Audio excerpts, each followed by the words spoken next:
Hello, hello, and welcome to another public class from hollytreeenglish.com.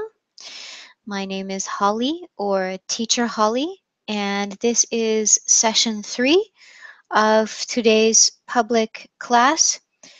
Today's class is for practicing the second conditional, and we will use a game to practice the second conditional. We have no students yet. If you are subscribed to the email list for joining public classes,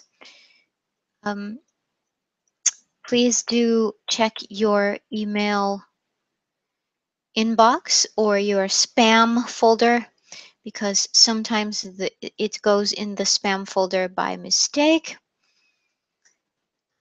or on accident, and you will be able to join. It has a link for you to join. If you are not subscribed, you can check my Google Plus, because if you check my Google Plus, you will see that there are many times when I have written the link to join. So this is a time when there are no students at the beginning of class. So I am going to stay for 15 minutes. And if there are no students after 15 minutes, I will close the session, because class is not so interesting if there are no students to teach. So while I wait, I will go ahead and give some examples of second conditional and explain it, review it a little. Second conditional is about the present or the future. And it's usually talking about the future things that are impossible. They cannot happen. For example, if I don't know, if the sun did not rise tomorrow, if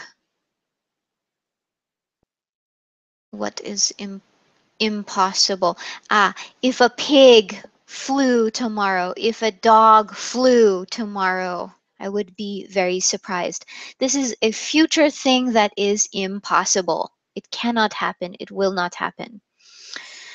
Or an imagined situation. This is something you think about that maybe it's impossible, maybe it's possible, doesn't matter, but you are thinking about your reaction, your action, if the thing happens. So if a dog flew tomorrow, I think I would scream. If my dog flew tomorrow, I think I would scream. I would be very shocked, very surprised if my dog flew tomorrow. And this is about the future. We can also do this for the present. For example, if I were mayor or the leader of my city, I would change some laws. Well, of course, I am a teacher. I am an English teacher, and I am not the mayor of my city now. So this is not true. This is not real. I am just imagining, just thinking. And this is also second conditional. Another way to explain this that I like, I think, better, we can say future unreal. Unreal means not true or impossible, conditional. And present unreal, untrue or impossible, conditional. Because I think this helps us to understand a little bit what is happening. This is not all of the second conditional, because in the second conditional you can You can talk about the future, real things. For example, when I go to church, I will, but this is actually, this is first conditional. You can talk about, um, what is it? So, oh goodness. When I go to class, I take my books. This is zero conditional, right? And you have to remember all of these numbers. But if you think about future unreal, future real, present unreal, present real, past unreal, past real, there are six, yes? Six of them, but the name gives you part of the explanation. For example, future unreal. Already you have an understanding that it's not true. Unreal means not true or impossible, correct? Real means true or possible. Yes? So it makes it easier for you to understand this idea of which conditional. I think it's easier to understand than if you use the numbers 0, 1, 2, and 3. And actually, I am a teacher. I know this stuff. I know this grammar, but if I think about it as future unreal, future real, and all of these, it's easier for me to understand and easier for me to explain. Okay, one moment. I'm going to take a drink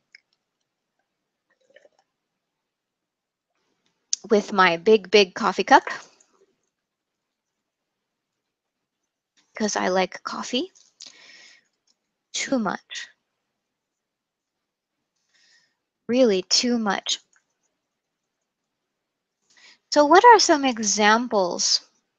Because today we are only interested, we are only going to practice unreal or untrue, not true or impossible situations. So again, I told you if I were mayor of my city, I would change some laws. This is one example. I am not mayor, so this is not real. And for the future, I could say if I became mayor of my city, I would change some laws. It's possible for me to become mayor, but not likely, or I mean, probably not, because I am not interested. I don't want to be mayor. I don't want to become mayor. But I can think about my actions if I became mayor or if I were mayor now, and I can use the conditional, this second conditional. And you will also hear that I am using past tense. Well, oh my gosh, why are you using past tense to talk about the present? Why are you using past tense to talk about the future? I want you to understand that when we use tense in English, we have many reasons for using tenses and we have many interesting ways to use it. One interesting way that we use tense in English is to show how close or how far we are from what is real or true.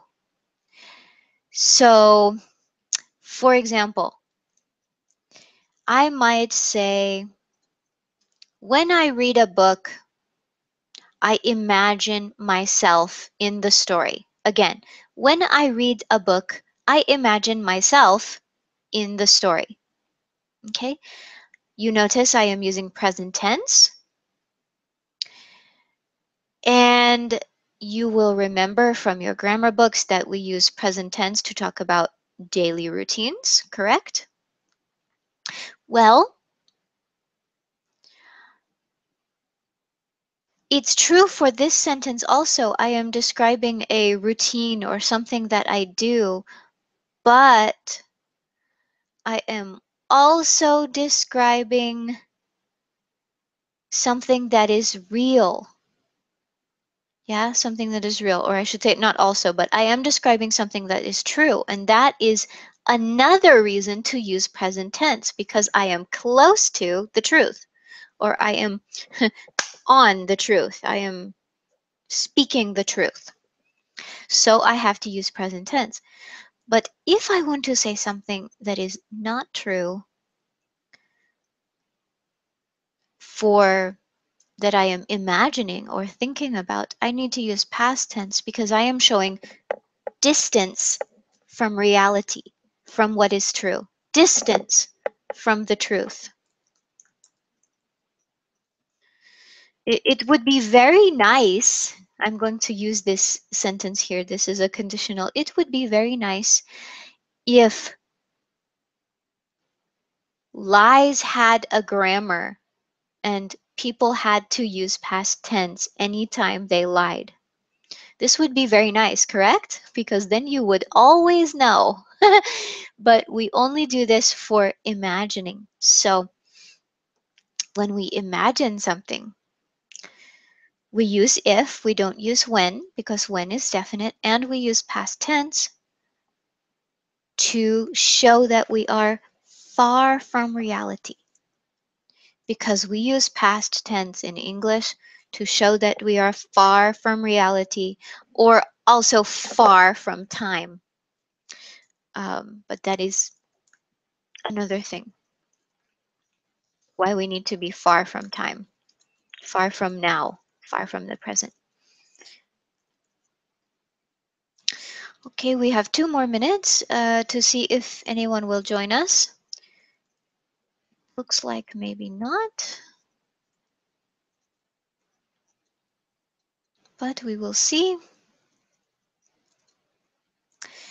I do not post this link publicly anymore. Sometimes if I have no students, I used to, if I had no students, I used to post the link publicly for people to come and join and try the classes, but no more because I had too many problems with trolls, too many problems with people coming and not wanting to learn. They just wanted to be silly or nasty, and I have no time for such things. So, yeah. So no more public join link. If you want to join the classes, you need to use the mailing list to join the mailing list, and you receive links to join, you receive reminders, you receive a calendar at the beginning of the month, and if there are, excuse me, if there is any news about public classes, it will come through the email on using the email list, the newsletter, so it's a good thing to join.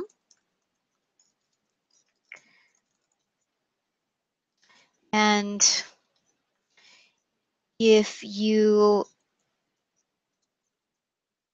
would like to join,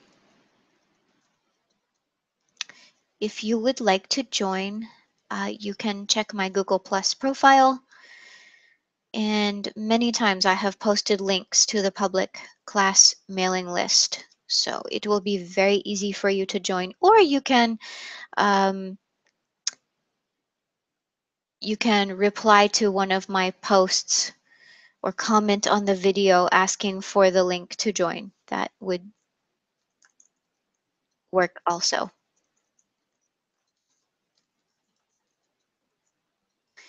Okay, so it looks like we have no students for session 3. I'm sorry to say. So I am going to close this session.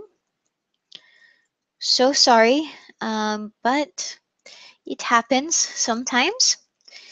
And I want to say thank you to anyone who has watched, and I will see you next time. Bye.